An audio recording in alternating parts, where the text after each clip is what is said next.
어서 오세요. 판례 읽어주는 꿀TV입니다. 반갑습니다.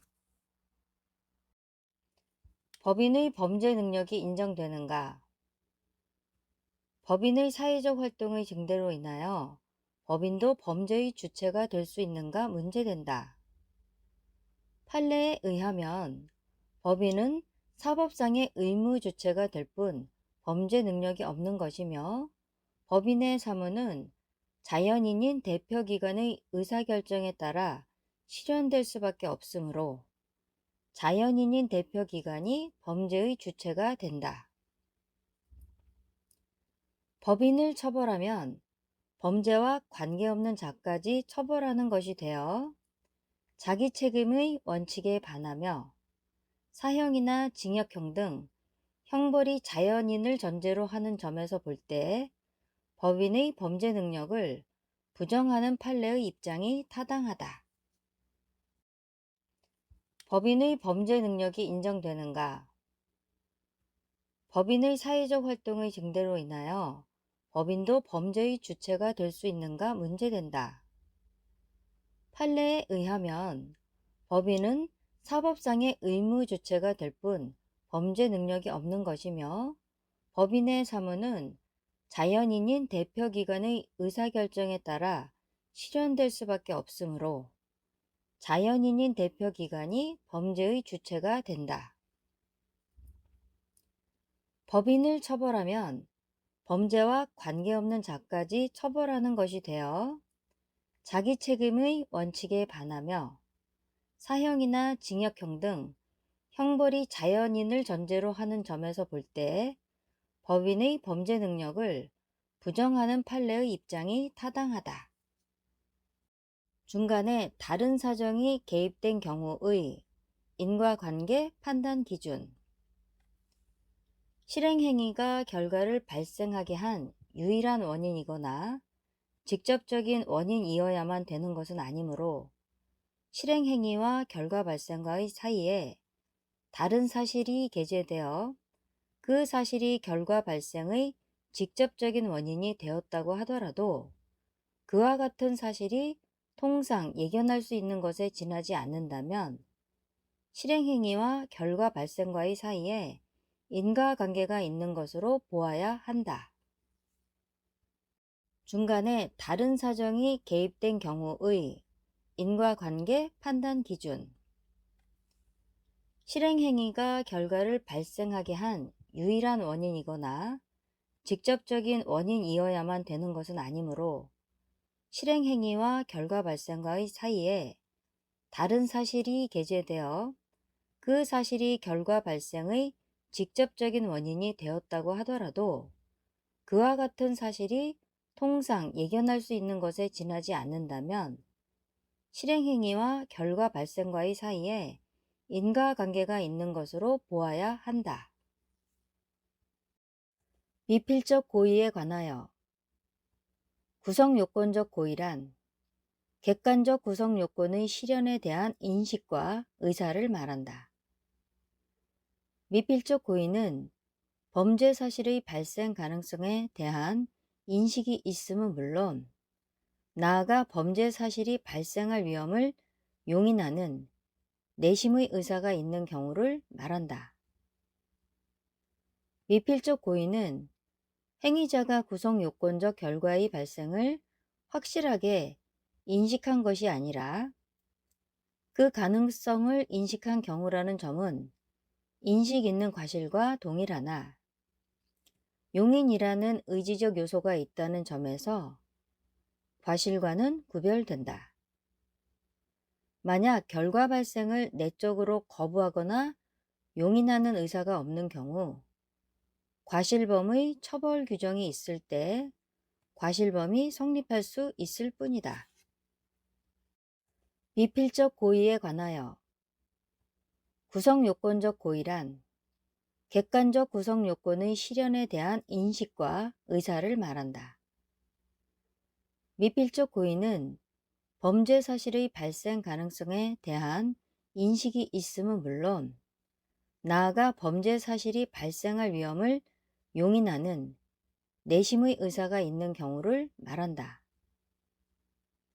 미필적 고의는 행위자가 구성 요건적 결과의 발생을 확실하게 인식한 것이 아니라 그 가능성을 인식한 경우라는 점은 인식 있는 과실과 동일하나 용인이라는 의지적 요소가 있다는 점에서 과실과는 구별된다. 만약 결과 발생을 내적으로 거부하거나 용인하는 의사가 없는 경우 과실범의 처벌 규정이 있을 때 과실범이 성립할 수 있을 뿐이다. 법정적 부합설을 따를 경우 구체적 부합설에 대한 비판. 구체적 부합설은 1. 사람을 살해할 고의로 사람을 살해하였음에도 미수범이라고 하는 것은 일반인의 법감정에 반하고 2. 고의로 기수 책임을 인정하는 범위가 지나치게 협소하므로 법정적 부합설이 타당하다. 법정적 부합설을 따를 경우 구체적 부합설에 대한 비판. 구체적 부합설은 1. 사람을 살해할 고의로 사람을 살해하였음에도 미수범이라고 하는 것은 일반인의 법감정에 반하고 2. 고의로 기수 책임을 인정하는 범위가 지나치게 협소하므로 법정적 부합설이 타당하다. 경발 사건. 갑은 A를 살해하기 위하여 A를 향하여 권총을 발사하였다. A에게 명중하였으나 A에게는 상처만을 입히고 A를 관통한 후에 탄환이 B에게 맞아 B가 사망하였다.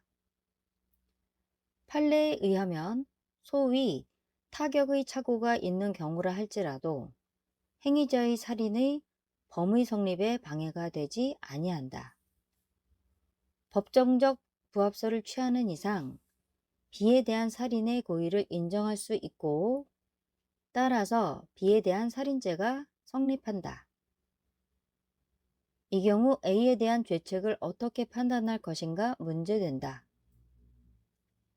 A에 대해서는 규범적으로 살인미수에 해당될 수 있으나 B에 대한 살인죄를 인정하는 이상 A에 대한 살인미수는 B에 대한 살인죄에 흡수된다고 보는 것이 다수설이다. 경발 사건. 갑은 A를 살해하기 위하여 A를 향하여 권총을 발사하였다. A에게 명중하였으나 A에게는 상처만을 입히고 A를 관통한 후에 탄환이 B에게 맞아 B가 사망하였다. 판례에 의하면 소위 타격의 착오가 있는 경우라 할지라도 행위자의 살인의 범의 성립에 방해가 되지 아니한다.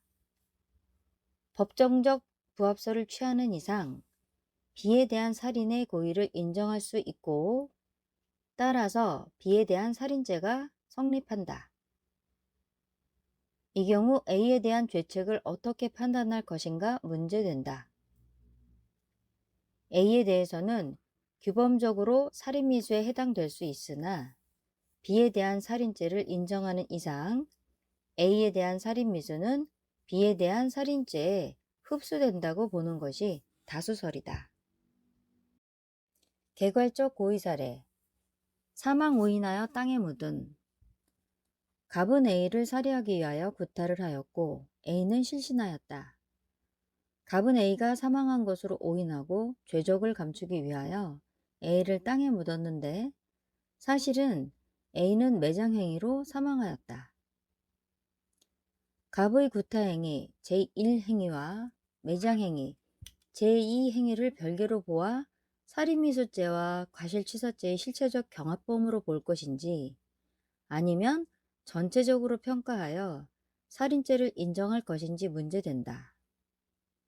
판례에 의하면 피해자가 피고인들의 살해의 의도로 행한 구타 행위에 의해 직접 사망한 것이 아니라 죄적을 인멸할 목적으로 행한 매장 행위에 의해 사망하게 되었다고 하더라도 전 과정을 개괄적으로 보면 피해자의 살해라고 하는 처음에 예견된 사실이 결국은 실현된 것으로서 피고인들은 살인죄의 죄책을 면할 수 없다. 개괄적 고의 사례. 사망 오인하여 땅에 묻은. 갑은 A를 살해하기 위하여 구타를 하였고 A는 실신하였다. 갑은 A가 사망한 것으로 오인하고 죄적을 감추기 위하여 A를 땅에 묻었는데 사실은 A는 매장행위로 사망하였다. 갑의 구타행위 제1행위와 매장행위 제2행위를 별개로 보아 살인미수죄와 과실치사죄의 실체적 경합범으로 볼 것인지 아니면 전체적으로 평가하여 살인죄를 인정할 것인지 문제된다. 판례에 의하면 피해자가 피고인들의 살해의 의도로 행한 구타 행위에 의해 직접 사망한 것이 아니라 죄적을 인멸할 목적으로 행한 매장 행위에 의해 사망하게 되었다고 하더라도 전 과정을 개괄적으로 보면 피해자의 살해라고 하는 처음에 예견된 사실이 결국은 실현된 것으로서 피고인들은 살인죄의 죄책을 면할 수 없다.